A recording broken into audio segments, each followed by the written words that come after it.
आज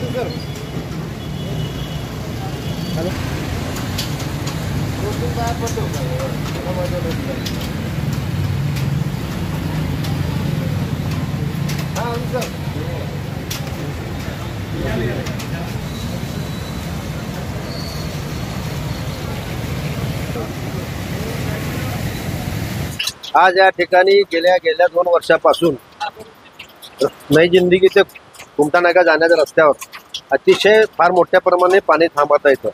अनेक वेळा मी तक्रार केलो तरी कोणी ऐकायला तयार नाही.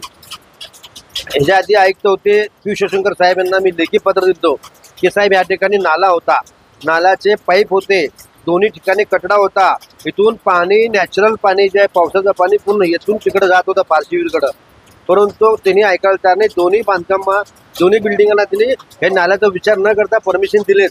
सर्वात मोठी चूक त्यांची आहे महापालिकेच्या आमच्या अधिकाऱ्यांची.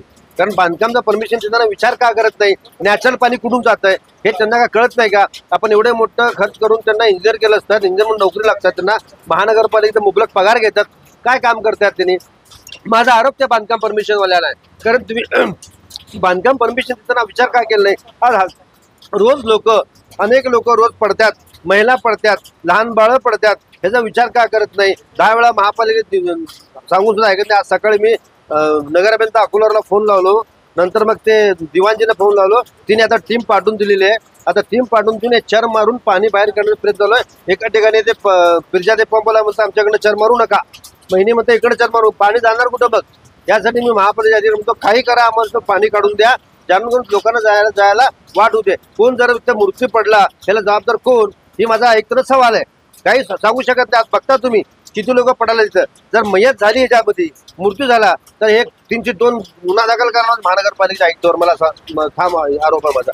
आज यांनी तर 2 दिवसामध्ये हे काम मार्गी नाही लावले तर महानगरपालिकेसमोर आम्ही जाऊन बसणार, ठिय्या आंदोलन करणार. किती वर्षापासून हे 3 वर्ष झालं असं अडचण चालू आहे.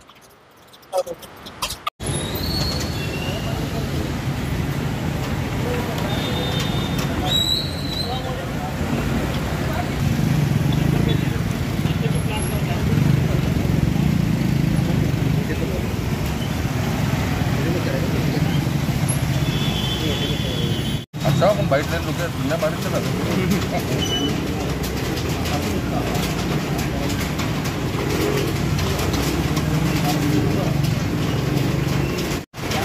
मग मी ते पावसामुळे थांबलो होतो. माझी गाडी पण पडली होती, काल हटवली गाडी.